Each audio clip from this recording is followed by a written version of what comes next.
Selamat sore, perkenalkan nama saya Konstansia Febriani Nona. Saya adalah mahasiswa semester 3 Fakultas Hukum Universitas Nusa Cendana dengan NIM 22020104998.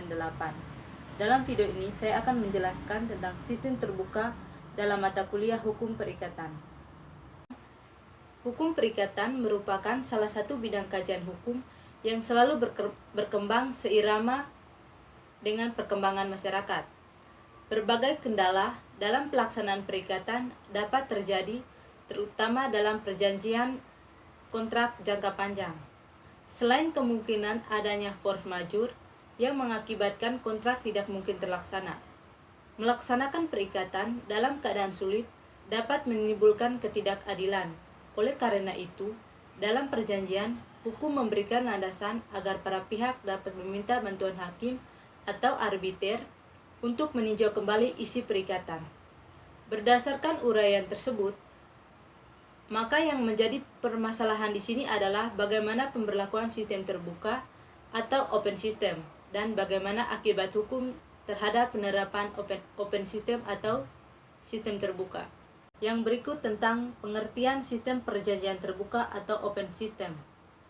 Sistem perjanjian terbuka atau open system artinya bahwa para pihak bebas mengadakan kontrak dengan siapapun, menentukan syarat-syarat pelaksanaannya maupun bentuk kontraknya baik secara tertulis maupun secara lisan. Sistem terbuka dan asas konsensualitas dalam hukum perikatan merupakan salah satu asas dalam perjanjian yang sifatnya sangat penting sebagai pegangan dalam tatanan pelaksanaan perikatan. Yang berikut tentang pemberlakuan sistem terbuka menurut hukum perikatan.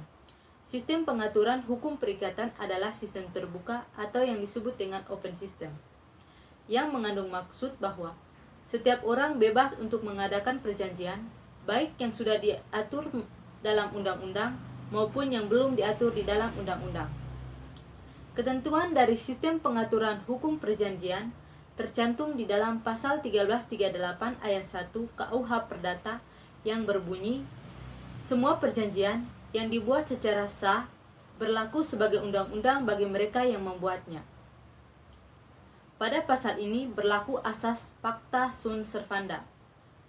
Jika dianalisis lebih lanjut, maka ketentuan pasal tersebut memberikan kebebasan kepada para pihak untuk, yang pertama, membuat atau tidak membuat perjanjian, yang kedua, mengadakan perjanjian dengan siapapun, yang ketiga, menentukan isi perjanjian, pelaksanaan, dan persyaratannya, dan yang keempat, menentukan bentuk perjanjian apakah secara tertulis ataupun secara lisan.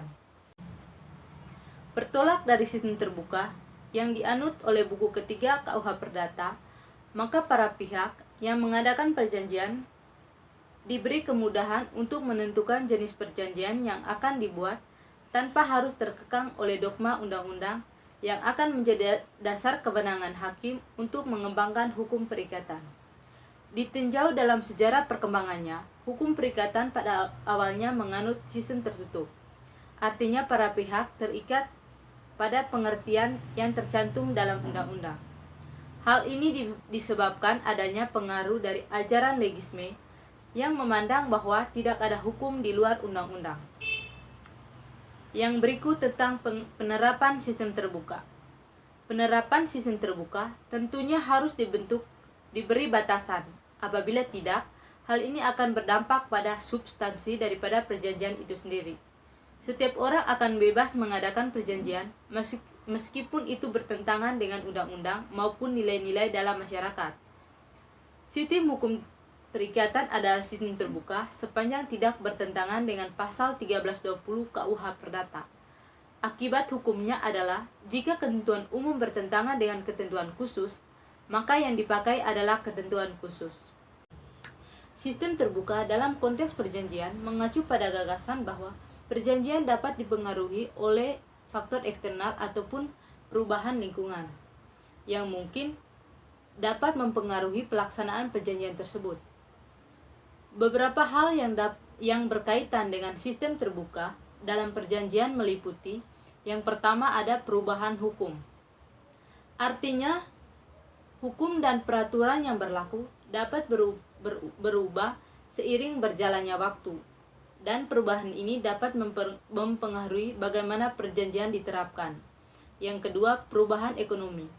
Artinya, segala jenis perubahan dalam kondisi ekonomi dapat mempengaruhi kinerja perjanjian untuk memenuhi kewajiban mereka. Yang ketiga, peristiwa alam.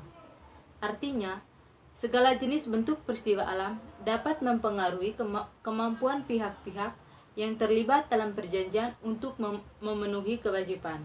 Dan yang terakhir, yaitu keempat, perubahan sosial politik.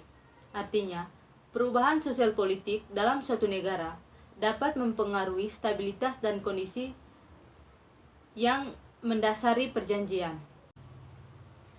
Demikian materi tentang sistem perjanjian terbuka yang dapat saya paparkan dalam video ini.